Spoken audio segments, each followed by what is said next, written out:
means as educated as the average German. Now, this doesn't mean there are not a lot of very bright people in America, but on the average, there are many, many very, very poorly educated people in America, a large percentage.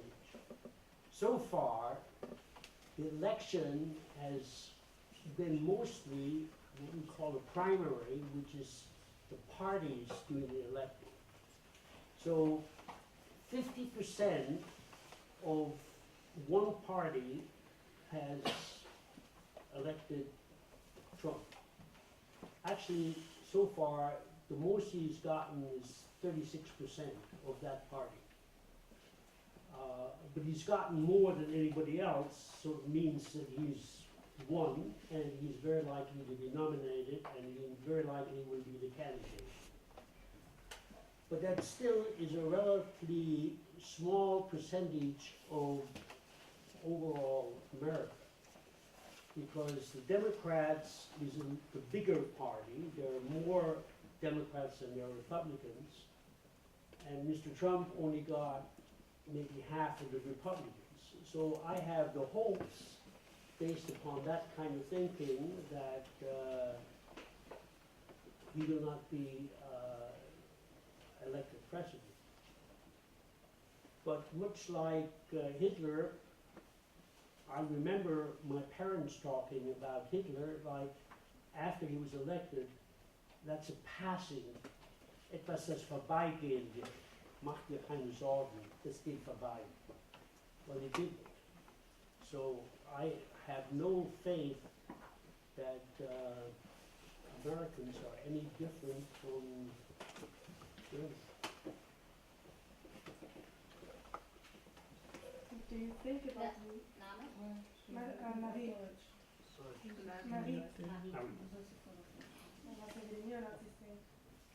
Okay, so what do you think about Nazis? Sorry, neo-Nazis, sorry. Well, about the Nazis that still exist today, I think in that respect we can also maybe talk, as some students had a question, what do you think about the AfD? Do you know the AfD? Party Alternative für Deutschland, so... Well, I'm not a political scientist, and I'm not an expert in the field, so I don't think I know more than anybody else, or more than you people do. I think that at this point in time, the problem in the developed world is one of unequal distribution of wealth. There is a significant number of people in Germany and England, the United States, France, very unequal distribution of wealth. 1% essentially owning 90% of whatever.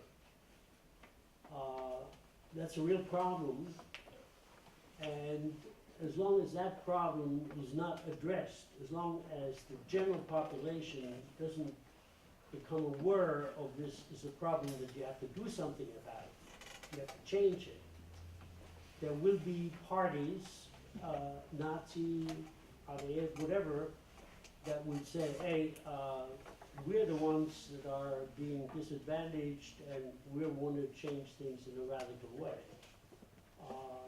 I think that's a natural reaction to inequality of an extreme sort. In much of the Arab world, that inequality is covered up by religion. The Saudis support a religious group who essentially keep things down. In the United States, we don't have a right-wing party as such. There is within the Republican Party, there is an extreme group of right-wing people with those inclinations. So in every country, this dissatisfaction with the ever greater inequality of wealth finds some sort of expression. So as long as that inequality of wealth exists, there will be extreme parties on the extreme left or right, and I've perfect understanding for that. If you don't have the means of doing anything about it, that you would look for some people that share your frustration and join that party.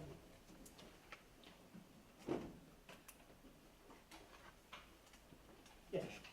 Mein Name ist Annika und meine Frage wäre jetzt, was Sie gegenüber jetzt Freunden oder Nachbarn empfinden, die Sie so ein bisschen im Stich gelassen haben oder vielleicht nichts gemacht haben. Okay.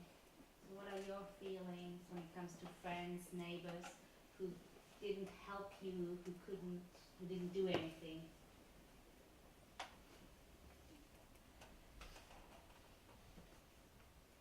Ich habe großes Verständnis für die. Very exceptional people who rise above the average. Very few people. There's a man here in Heidelberg, Stadtpfarrer Maas. I'm sure you've all heard about Stadtpfarrer Maas. I met Pfarrer Maas after the war.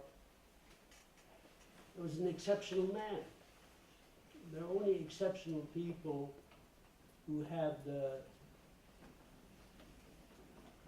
strength of conviction, die Überzeugungsfähigkeit, to rise above the rest. Very few people have that.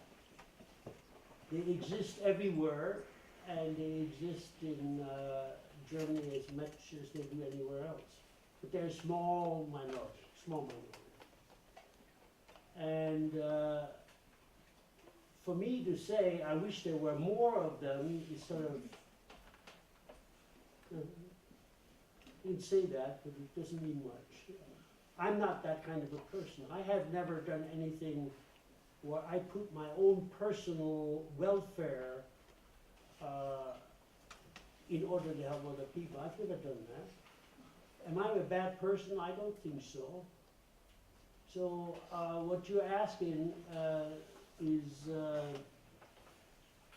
am I unhappy about the fact that most people are average?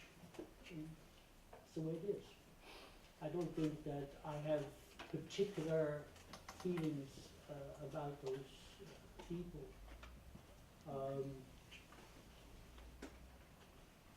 I think that's the same wherever you go, and you're all familiar with the Gaussian distribution.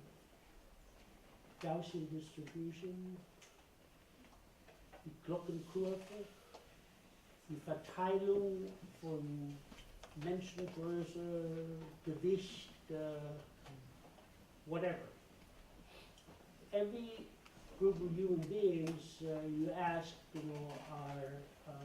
what are you expecting? And I expect them to be a Gaussian distribution. And you're asking me, am I unhappy with a few that were at the lower end? It's the way it is. I don't think that has anything to do with Germany or any this.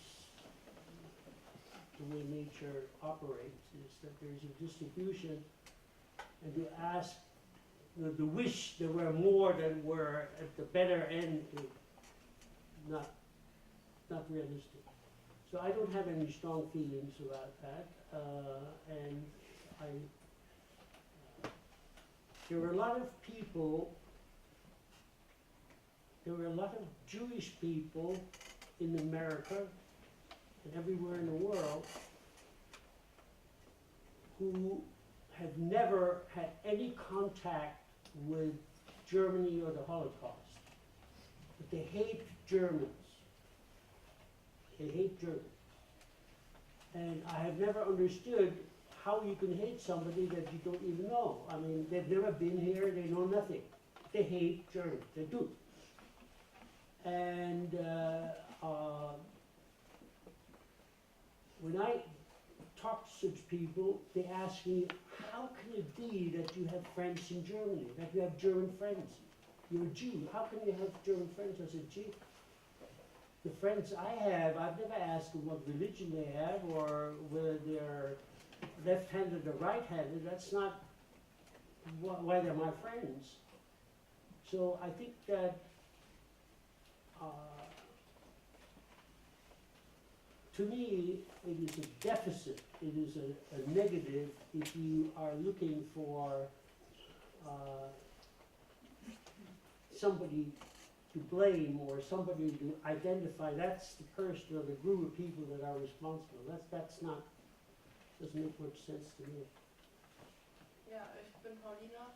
Jetzt auch passend zum Thema gerade, auch zur Schuldfrage. Inwieweit meinen Sie dann, dass jetzt auch unsere heutige Generation praktisch noch die Last mit sich trägt, die unsere Urahnen praktisch auf sich geladen haben?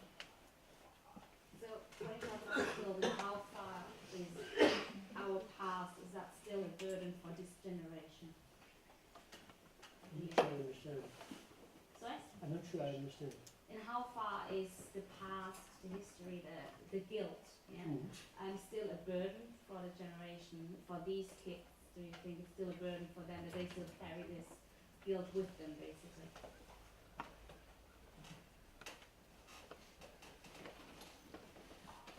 If you can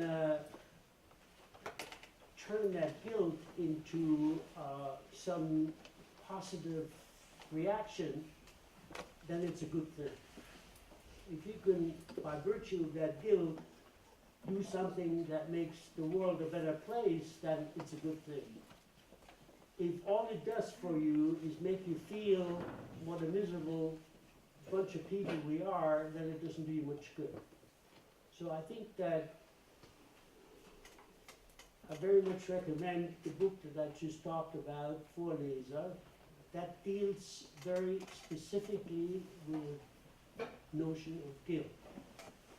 And when you read that book, you get the understanding that it's a problem we all have to deal with, and it has absolutely nothing to do with the Holocaust.